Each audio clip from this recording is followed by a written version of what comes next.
오늘 날씨도 후덕지근하신데 정말 더운데 오신 여러분 환영하고요. 또 오늘 여러 가지 상황 가운데 영상으로 예배하는 여러분들도 진심으로 환영합니다. 우리 좌우편에 계신 분들과 인사 나누겠습니다. 당신이 계셔서 행복합니다. 아멘. 너무 귀한 인사 같아요. 우리가 존재의 가치가 있다는 것이, 또 살아있을 이유가 있다는 것이 얼마나 감사한 일인지 알 수가 없습니다. 오늘 그러한 생각을 가지고 하나님의 복을 받은 고넬료의 집이라는 제목으로 함께 은혜를 나누길 원하는데요, 오늘 말씀의 소원, 또 기도 제목의 오늘 소원은, 또 주제는 우리 섬기시는 여러분들의 가정이, 모든 집들이 바로 고넬료가 받은 그 복을 받는 집이 되시기를 소원하는 것입니다. 여러분, 오늘 고넬료가 구원받는, 또 성령 받는 이 장면은요, 사도행전에게서도 굉장히 중요한 위치를 차지하고 있지만 또 신학적으로도 성경적으로도 굉장히 중요한 기점이 됩니다. 쉽게 말씀을 드리면 구약에서 신약으로 넘어오는 매우 중대한 사건이죠. 구약의 이스라엘 백성들의 개념 속에는 구원은 이스라엘 백성들에게 속한 것이고요, 이스라엘의 하나신, 그러나 이스라엘의 하나님이라고만 생각했었습니다. 그래서 우리의 하나님, 이스라엘의 하나님, 다윗과 또 조상 이삭의 하나님, 아브라함의 하나님, 이렇게 믿었던 구약적인 하나님이 이제 신약적인 개념의 하나님으로 넘어가게 되는 것이죠. 이방인들의 하나님, 모든 인류의 하나님, 만민이 기도하는 집의 하나님으로 넘어가는 이 중요한 사건에 오늘 고넬료가 서 있게 되는 것이죠. 오늘 사도행전 보면 8장부터 11장까지도 그렇게 연결되고 있거든요. 8장에 보면은 이방인 사마리아 전도가 나와요. 개로 여기는, 이스라엘 백성이 개로 여기고 하찮게 여기는 이방인들에게 복음을 증거하는 장면이 나오고, 또 9장에 이방인 선교사 사도 바울의 모습이 나오죠. 그때 이스라엘 예루살렘에는 기독교의 두 거목이 있다고 늘 말씀을 드렸습니다. 하나는, 한 사람은 베드로가 되겠고요, 또 한 사람은 이방인의 사도 바울이 되겠습니다. 그런데 이 초기에는 굉장히 이런 신학적 갈등을 하죠. 이스라엘의 하나님, 구약의 하나님, 율법의 하나님을 믿고 있었던 예루살렘 교회에서 이제 개신교로 넘어가는, 기독교로 넘어가는, 개신교가 아니죠, 기독교로 넘어가는 이런 상황 가운데에 이 베드로가 중심에 딱 서 있어요, 교회 중심에. 그런데 여기에 이방인의 사도로 사도 바울이 나와서 은근히 보이지 않는 갈등과 경쟁, 이런 것들이 조금 있었던 것 같습니다. 그런데 오늘 이 9장의 이방인 선교사의 바울의, 그런 사도 바울의 모습이 나오면서 10장에서 드디어 오늘 고넬료를 위해서, 오늘 말하자면 신방을 온 이 베드로가 기도할 때 이 고넬료와 이방인 가족들이 성령을 받는 걸 보거든요. 너무 충격을 받는 겁니다.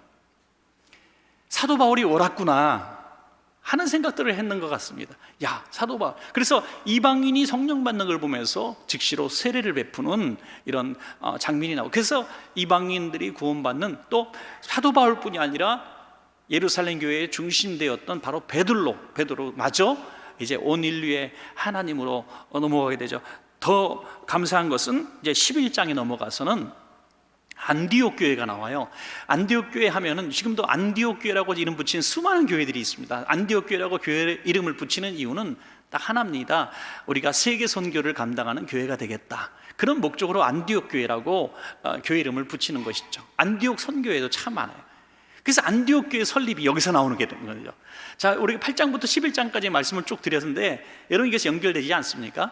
쭉 연결되어져서 이제 이방인을 향한, 또 세계 선교를 향한 이제 물이 활짝 열리는 그런 역사적인 사건들이 일어나는데, 오늘 그 중심에 서 있는 인물이 바로 고넬료라고 하는 인물이라고 하는 것입니다. 그러면 고넬료가 어떤 사람인가요? 사도행전 10장 1절부터 우리 2절까지 보시겠습니다.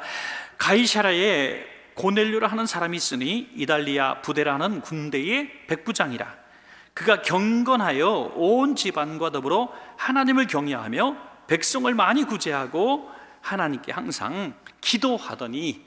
아멘. 이 짧은 구절 속에서 고넬료가 누군지를 아주 자세하게 말씀하고 있습니다. 이 말씀을 통해서 오늘 고넬료가 어떤 사람인지 한번 살펴보도록 하겠습니다. 첫째로, 고넬료의 집은 하나님을 경외하는 가정이었다는 것입니다. 이달리아 부대라 하는 군대의 백부장이다 그랬습니다. 이 이달리아 부대, 이 대장, 이 대는 군대의 규모를 말하고 있는데 적어도 600명 정도의 규모를 갖춘 부대를 말하고 있다고 합니다. 그래서 이달리아 부대의 그 지휘관이 6명 정도가 있었던 것으로 나와 있습니다. 그래서 백부장이 6명이죠.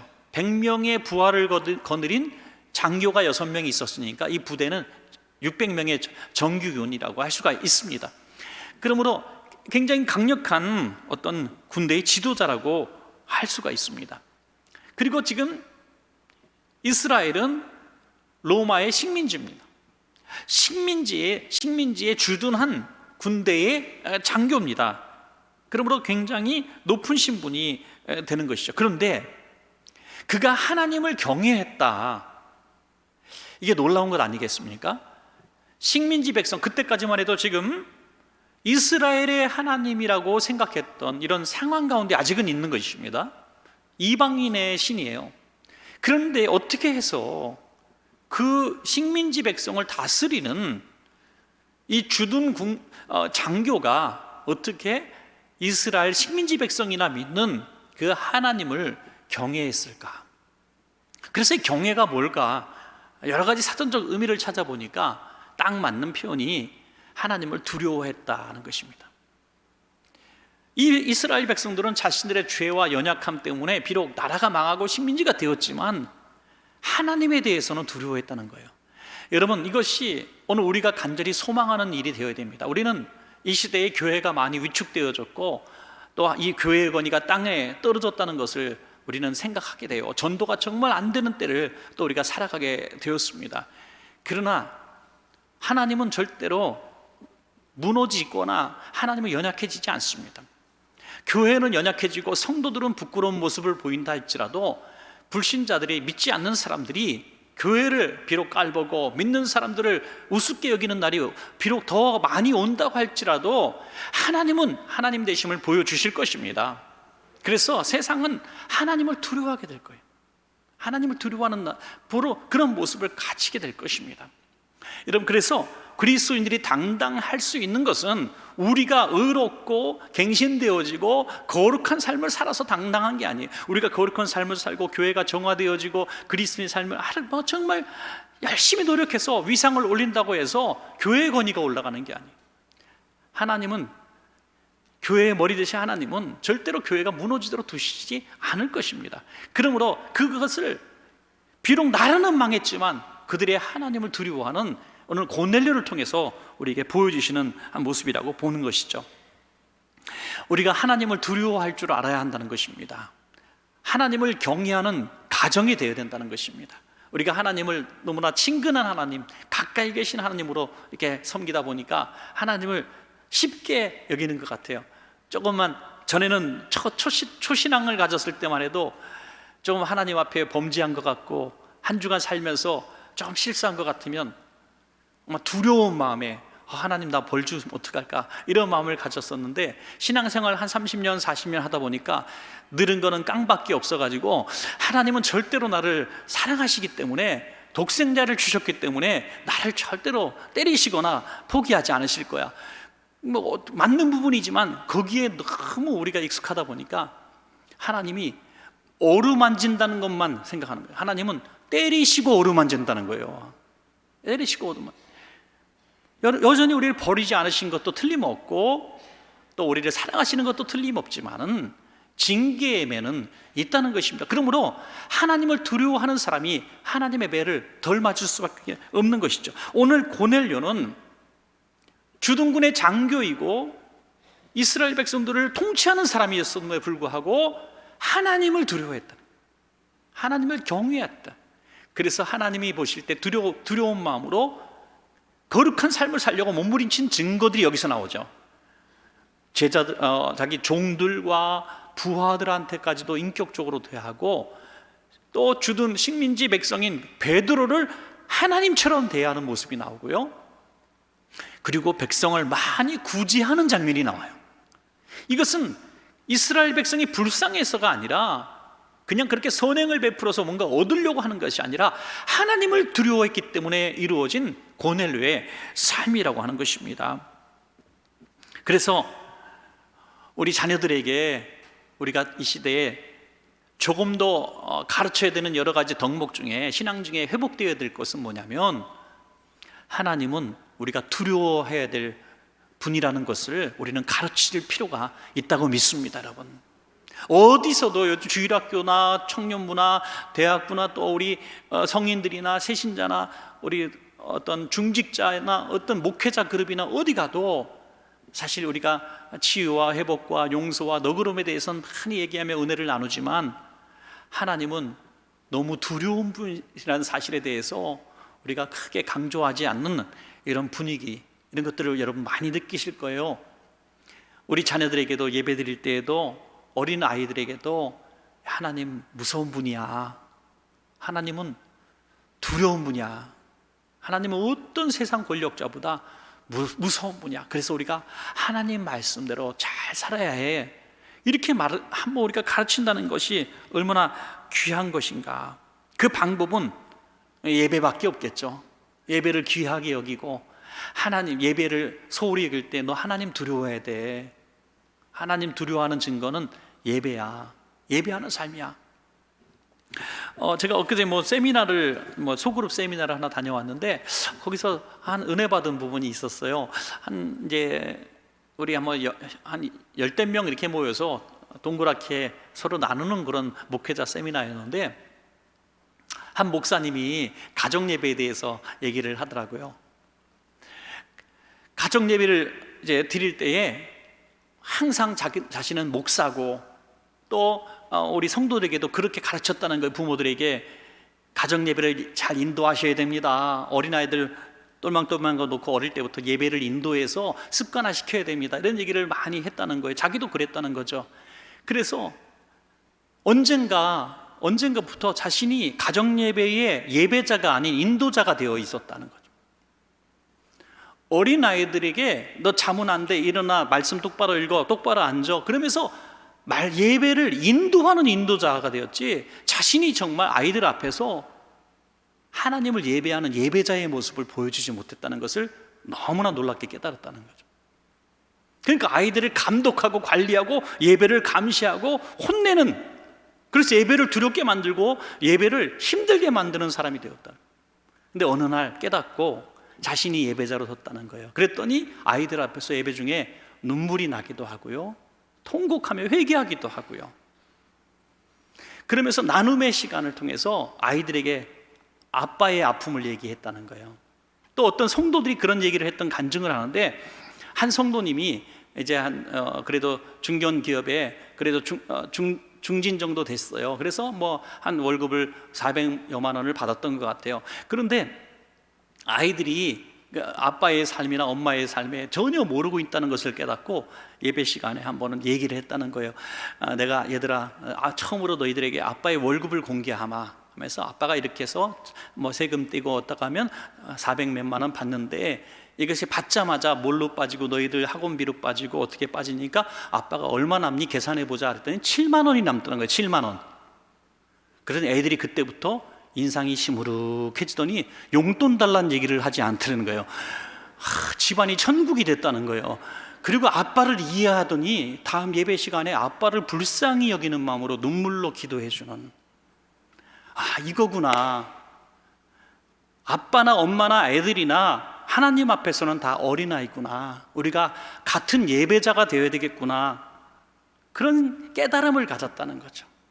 여러분, 고넬료의 집은 바로 그런 하나님을 경외하는 가정이었다. 고넬료부터 하나님을 두려워하고 하나님 앞에 서 있는 예배자가 될 때에 그 모든 자녀들과 친척들까지도 고넬료의 신앙을 본받아 하나님을 경외하고 두려워할 줄 아는 가정이 되었다. 예배하는 가정이 되었다. 구제하는 가정이 되었다는 것이죠. 이 복이 우리 성도님들 가정이 다 임하시기를 간절히 축복합니다, 여러분. 또 두 번째로 고넬료의 집은요, 구제하는 가정이었다는 거죠. 구제하는 가정. 구제도 가정적인 전통이 될 수 있습니다. 그대로 보고 배우는 거죠. 잘 보고 배워서 부모님이 이렇게 잘 베푸는 것을 보고 자라면 자녀들도 그렇게 배울 수밖에 없어요. 가르치는 게 아니라 모범을 보이는 것이죠. 요즘 세상은 너만 잘 사면 돼라는 것을 잘 가르치면 이게 제일 잘 가르치는 것으로 하는 그런 모습이 너무나 많이 보여집니다.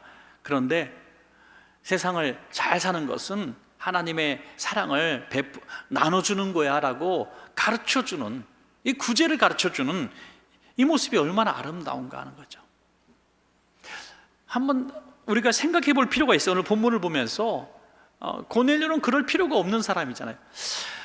여러분, 예수님께서 이 땅에 오셨을 때 예수님이 누구를 위해서 오셨는가를 성경이 여러 곳에 말씀하실 때 적어도 상당히 많은 부분, 절대적인 부분은 고아와 가난한 자들과 얽매인 자, 포로된 자, 갇힌 자, 또 연약한 자, 이방인들, 죄인들을 위해서 오셨다는 것에 대해서는 우리가 부인할 사람은 아무도 없습니다.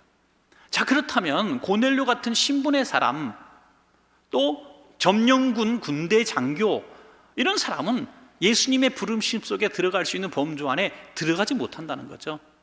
그런데 그 많은 이스라엘 사람들도 못 받은 하나님의 은혜와 사랑과 가문이 명문가가 되는 복을 받은 비결이 뭐냐 이거죠. 있는 사람이 더 착취하고 누리고 또 가난한 사람의 마음을 몰라줄 수 있는데 오히려 고넬료는 힘써 구제했다는 거예요. 어떻게 이런 일이 있을 수 있을까?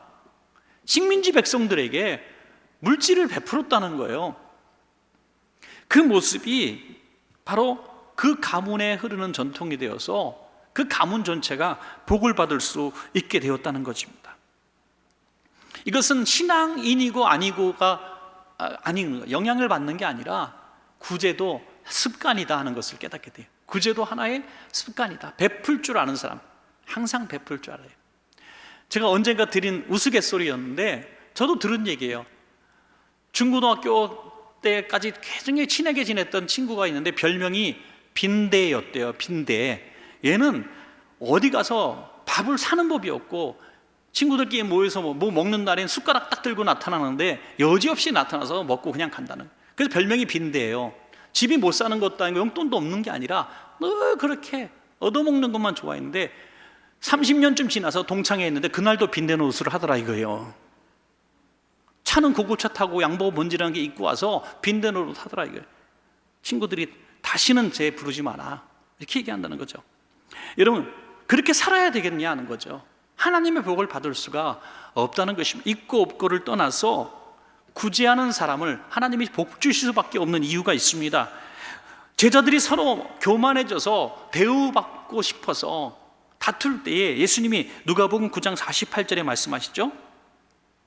그들에게 이르시되 누구든지 내 이름으로 이런 어린아이를 영접하면 곧 나를 영접함이요 또 누구든지 나를 영접하면 곧 나를 보내신 이를 영접함이라. 너희 모든 사람 중에 가장 작은 그가 큰 자니라. 아멘. 너무 고맙고 감사한 것은 우리 교회 성도님들 마음속에는 이 긍휼히 여기는 마음이 있는 것이 저는 너무나 감사하고 또 원천교회에서 목회하는 게 참 행복할 때가 많아요.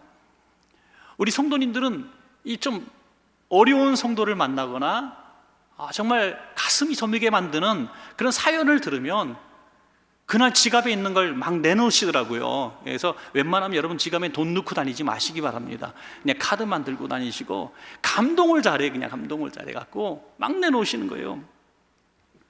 여러분, 그렇게 우리 교회가 참 많은 보이지 않는 구제와 선행이 구역에서 이름도 없이 빛도 없이 이루어지고 오늘 여전도에서도 남전도에서도 소리소 없이 많이 이루어지는 그 모습들을 저는 또 정보원이 많아서 또 다 듣게 됩니다. 여러분, 얼마나 아름답고 귀한지 모르겠어요. 안 되는 교회의 어떤 하나의 증상이라고 한다면 이런 얘기죠. 똑같은 상황이 벌어졌을 때 야, 우리 교회는 사랑이 없어. 교회는 도대체 헌금 받아서 뭐하니? 이런 사람 좀 도와주지.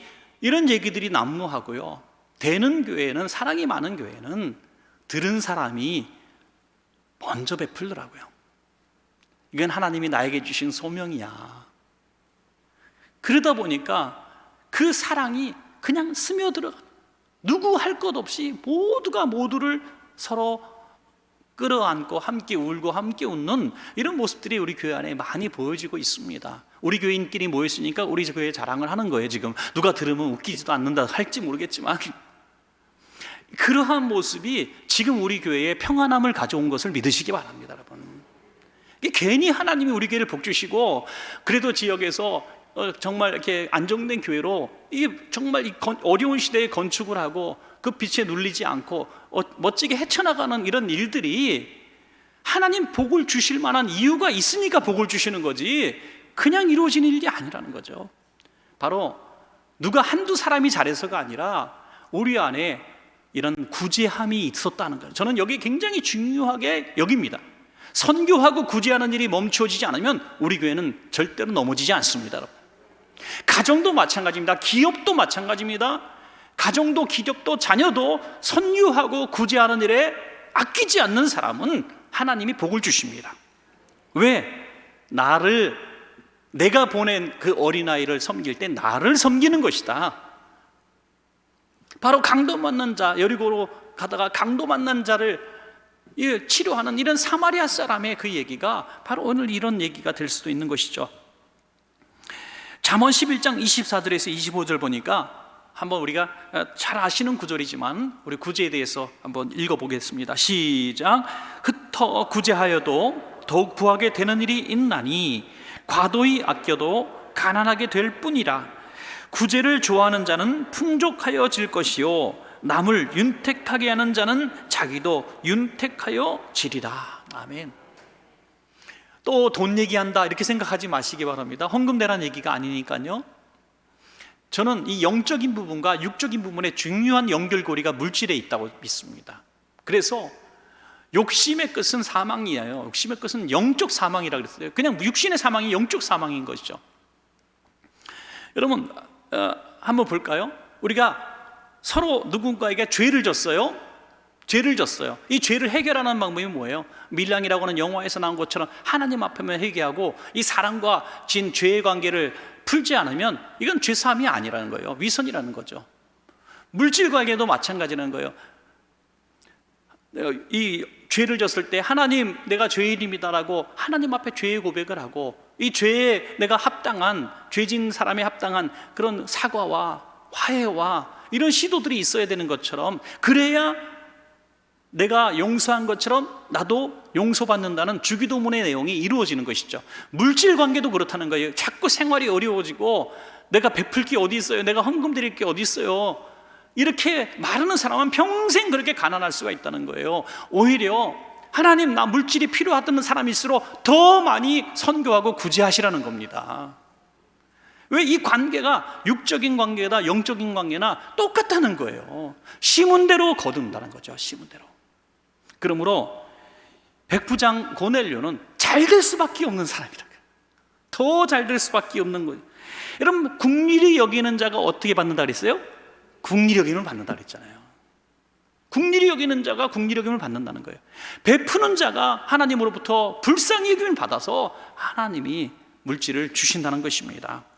그런데 고넬료는 혼자만 한 것이 아니라 오늘 여러분 굉장히 중요한 단서가 나오죠. 온 집으로 더불어 구제했다. 할렐루야. 혼자만 구제하는 인생이 아니라 자녀들도 구제하는 법을 가르쳐줬다는 거예요. 엘리 제사장은 자기가 제사장임에도 불구하고 자식들을 예배하는 법도 안 가르쳐줬어요. 그러나 고넬료는 백부장이고 이방인임에도 불구하고 자녀들에게 구제하는 법을 가르쳐주고 하나님을 경외하는 법을 가르쳤다. 얼마나 위대합니까? 출신 성분 이런 걸 떠나서 여러분 부자나 권력 있는 사람은 하나님의 은혜를 못 받고 국리를 받지 가난하고 병들고 약한 자만 하나님의 은혜 받고 이런 이원론적인 이 거짓말입니다. 하나님은 절대로 속지 않으십니다. 하나님은 그 행위대로 보시고 들으시는 것입니다. 그러므로 신앙의 명문가도 이루시고 물질의 복도 받으시기를 축복합니다, 여러분. 마지막 세 번째로 고넬료의 집은 기도하는 가정이었다. 것입니다. 기도하는 가정. 기도도 얼마만큼 했다고 성경에 나와 있어요? 하나님께 항상 기도했다. 항상 기도했다. 기도에 대해서 성경에 말씀하실 때 보면 항상이라는 말이 항상 나와요. 항상 기도하라. 쉬지 말고 쉬지 말고 기도하라. 항상 감사하고 기도하고, 또 하나님 앞에, 이 항상이라는 말이 여러 번 반복돼서 나오죠. 항상 기도하라. 기도의 습관을 따라 기도하라. 쉬지 말고 기도하는 게 뭘까요? 그러면 어떻게 백부장 고넬료가 항상 기도할 수 있었을까요? 이건 시간의 개념이 아니잖아요. 어떤 상황이 생길 때 그는 하나님 앞에 늘 묵상하는 삶을 살았다는 겁니다. 그 기도에 깊이가 있었기 때문에 일어난 일이 무엇입니까? 바로 오늘 두 가지 일을 경험하게 되죠. 그 깊은 기도와 항상 기도했던 그런 기도의 결과가 뭐냐면, 하나님을 만나게 되는데 환상을 봤어요. 환상을 보고 하나님의 음성을 듣게 됩니다. 우리 사랑하는 원천 가족 여러분 모두도 이 기도를 통해서 정말 하나님을 만나고 하나님의 음성을 들을 수 있기를 축복합니다. 여러분, 이게 얼마나 놀라운 일입니까? 나도 기도 많이 했고 예배도 많이 드렸는데 저 하나님의 음성을 한번 들어본 적이 없어요. 이렇게 말씀하시는 분도 있을 거예요. 저도 단도직입적으로 목사님은 들었어요? 그러면 저는 들은 적이 여러 번 있죠. 저도. 그렇지만 그것이 그러면 예수님이니까, 신약시대 사람이니까 히브리어가 아닌 헬라어로 말씀하셨어요? 아람어로 말씀하셨어요? 아니면 영어로 말씀하셨어요? 이렇게 물어보면 할 말이 없어요. 그런데 하나 깨닫는 것은, 이것은 내 생각도 아니고 깨달음도 아니고 누구한테 들었던 얘기가 아니라, 이거는 하나님이 나에게 말씀하신다는 그런 확신이 드는 그 음성이 있다는 것이죠. 그런 분명한 울림이 있다는 거예요. 오늘 고넬료에게 하나님이 말씀하실 때 너무나 선명하게 말씀하시잖아요. 어디 가면 어디에 베드로라는 사람이 있는데 그를 초청하라. 너무나 구체적이잖아요. 그러니까 기도 딱 했는데 잠깐 졸았는데 하나님의 음성 들었다고. 무슨 음성? 저 연희동 내거리 가면 흰 저고리 입고 있는 여자가 있을 텐데 꽃을 머리에 꽂고 있을 거야. 가서 내가 당신을 만나라고 하나님 보냈어. 이렇게 말하는 신비로운 그런 이상한 얘기가 아니라는 거예요. 밑도 끝도 없는 얘기가 아니라는 거예요. 왜 갑자기 일어나서 하나님이 나 이사 가래요, 하나님 나 저 집 사래요, 그런 과욕을 부리라는 게 아니라는 거죠. 하나님이 말씀하신 데에는 어떤 선명한 지시가 있고 깨달음이 있고 확신이 있다는 것입니다. 그래서 베드로를 모셔오게 됐는데, 이 기도에, 항상 기도했다는 이 기도에 하나님이 응답하셨다고 했는데, 단지 기도했기 때문에 응답하셨을까? 여러분이 굉장히 중요한 생각을 하셔야 됩니다. 그러면 우리가 24시간 기도하고 금식하고 매일같이 산기도 가서 기도하면 하나님이 환상도 보여주시고 응답도 주실까요? 천만의 말씀입니다. 여러분, 이 성경을 잘 읽어야 됩니다. 오늘 4절에 뭐라고 말씀하세요? 천사가 이르되 내 기도와 구제가 하나님 앞에 상달되어 기억하신 바가 되었으니 내가 너에게 말하겠다는 거예요. 깨달아지십니까, 여러분? 내 기도와 구제가 하나님 앞에 상달되었기 때문에 응답하셨다는 거지, 기도만이 아니라는 거예요. 기도하는 것과 삶이 하나님 보시기에 합당하기 때문에 하나님이 만나주셨다는 거예요. 여러분, 그냥 그런 얘기가 있어요. 목사님들 사이에, 교회에서, 목사님들끼리 한 얘기니까 그냥 용서하고 들으십시오. 교회에서 제일 정말 목사님을 힘들게 하는 사람이 누구냐? 놀라지 마십시오. 교회 한 번도 안 빠지는 사람, 새벽 예배 한 번도 안 빠지는 것을, 10년째 안 빠졌다는 것을 자랑으로 여기는 사람, 금식을 자랑으로 여기는 사람, 그래서 온 교인이 그가 20일 금식을 5번 한 걸 다 알아. 그런데 그런 사람이 삶도 아름다우면 괜찮은데, 전이는 만나면은 책망만 하고 비판만 하고 흉만 보고 도대체 뭘 기도하는지 모르겠어. 매일 그대로 하면서 주시옵소서 하는데 누구 하나 밥 한 끼 산 적이 없어. 여전도에 회비 10,000원을 안 내, 한 번도. 누구라고 얘기하는 거 아닙니다. 절대로 찔리지 마시기를 부탁합니다. 그런 사람이 하나님의 음성을 듣고 옳은 환상을 볼 수 있겠느냐? 없다는 거죠. 비록 이방인이지만 기도와 구제, 그 기도, 영적인 부분과 삶의 부분이 하나님 앞에 옳았을 때, 하나님이 만나 주시는 줄로 믿습니다. 여러분, 사도행전 10장 24절에서 26절 말씀 보면 이제 이렇게 말씀하죠. 이튿날 가이사랴에 들어가니 고넬료가 그의 친척과 가까운 친구들을 모아 기다리더니 마침 베드로가 들어올 때에 고넬료가 맞아 발 앞에 엎드려 절하니 베드로가 일으켜 이르되 일어서라 나도 사람이다. 이제 베드로를 초청했어요. 거기도 자기의 종과 자기의 부하까지 보냈는데, 종들과 부하를 보냈는데 이 사람들이 경건한 사람이라고 그랬어요. 하나님을 경외하는 사람들. 그러니까 자기만이 아니라 자기 부하도 종들도 하나님을 경외하는 사람들이 있었다는 거죠. 경건한 사람들이 있었다는 거예요. 그를 보내서 정중히 하나님의 사람을 초청했는데 베드로가 오니까 그냥 엎드려서 천사를 맞듯이. 여러분, 이 고넬료가요 베드로를 천사로 본 게 아닙니다. 베드로를 하나님으로 영접한 거 아닙니다. 베드로가 뭐라고 고백해요? 사도행전 10장 33절에 이렇게 자기의 그런 하나님처럼 섬기는 그 증거를 얘기하죠. 사도행전 10장 33절, 내가 곧 당신에게 사람을 보내었는데 오셨으니 잘하였나이다. 이제 우리는 주께서 당신에게 명하신 모든 것을 듣고자 하여 다 누구 앞에 모였어요? 하나님 앞에 모였다는 거예요. 베드로를 하나님으로 모신 게 아니라 하나님의 대단한 권력이 있고 능력이 있고 신비로운 어떤 도인으로 모신 것이 아니라 당신 앞에 모인 것은 우리가 당신을 통해서 하나님의 음성을 듣고 하나님을 만나기 위해서 하나님 앞에 온 것입니다. 할렐루야. 그러므로 목회자를 하나님처럼 대할 필요 없습니다. 목회자는 신이 될 수 없고 하나님이 될 수 없어요. 아무리 경건한 삶을 살아도 여러분, 목회자를 하나님처럼 대할 필요가 없어요. 그냥 지극히 평범한 같은 성도로 대해 주시기 바랍니다. 그러나 한 가지 우리가 복받기 위해서라면 설교자가 전하는, 목회자가 전하는 이 하나님의 말씀을 들을 때에는 하나님 앞에 선 것처럼 말씀을 들으시기 바랍니다. 이것이 우리가 복받는 비결이라는 거예요. 나 목사님하고 사이 별로 안 좋아, 요즘에 실망이야, 맨날 드라마 얘기나 하고 실망이야, 인사도 안 받았어 지난주에, 뭐 이런 식으로 얘기해서 목사가 얘기하는 이 하나님의 말씀을 목사의 말로 들었다는 게 아닙니까? 아니에요. 그 성격과 삶은 내가 신뢰하지 못한다 할지라도 선포되는 말씀이 하나님의 말씀이라면 하나님 앞에 서 있어서 하나님의 말씀만 받으면 되는 거예요. 경건하고 의롭고 흠없고 점없는 목사를 찾아서 지구를 36바퀴를 돌아도 절대로 만나지 못할 겁니다. 왜? 그런 완벽한 사람은 없으니까요. 모두가 죄인이에요. 다 똑같은 죄인입니다. 그러나 말씀을 맡은 자는 말씀을 전할 뿐이죠. 그 말씀을 대할 때 하나님 앞에 있는 것처럼. 그래서 우리 자녀들을요, 우리끼리 얘기니까 자녀들 잘 되게 해야 되잖아요. 집에서 김 목사, 이 목사하고 까지 마시기 바랍니다. 예. 그때 목사님을 붙이는 걸 안 붙이는 사람이 있더라고요. 예.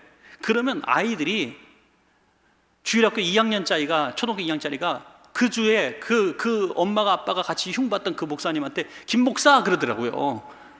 야, 이놈의 자식아, 뭐 김 목사, 우리 엄마 아빠가 김 목사라 그러는데요.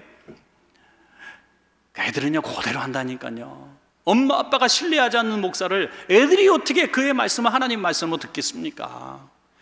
부모들이 그 목사님을 정말 하나님의 대리자로 여기며 존중을 하고 두려워하고 존경하고 사랑을 베풀어야 아이들이 그 목사님 앞에 섰을 때 부모보다 더 두려워하고, 부모님의 말은 안 들어도 목사님 말은 들어야 되지 않겠어요? 여러분 하다 안 되고 부모가 울어도 안 되고 때려도 안 되면 마지막 최후의 수단으로 남은 보루에 하나 있어야 되지 않아요? 그게 하나님의 사람 아닙니까, 여러분? 목사님 아닙니까? 그러면 다른 사람 말은 안 들었는데 목사님 말은 들어야지. 이 정도 신앙교육을 시키려면 베드로를 대하듯이 하나님의 말씀을 전하는 자로 여러분 자녀에게 가르쳐야 될 줄로 믿습니다. 고넬료와 그 집이 받은 복은 다 오늘 말씀은 그냥 정리하겠습니다. 하나님과 사람 앞에 인정을 받았고요, 그 다음에 성령 충만을 받았고요, 그 온 집안이 세례받고 구원받는 역사가 일어났습니다. 더 큰 복이 어디 있습니까, 여러분? 더 큰 복이 어디 있어요? 이달리아 군대의 백부장으로서 이달리아에 그냥 있었으면, 본국에 있었으면 이 복을 받지 못하는데 식민지의 파견부대 지휘관으로 와서 그는 오히려 하나님을 만나고 하나님을 경외하게 되고 온 집안이 구원을 받았으니 얼마나 값지고 복된 일입니까? 지금도 수많은 아이들이 불신자의 가정에 살아다가 미국 유학 가가지고 영국 유학 가가지고 유럽 유학 가가지고 교회를 다니기 시작하고 김치 먹고 싶어서 교회 다녔다가 예수 믿고 목사가 돼서 돌아오는 사람들이 얼마나 많은지 몰라요.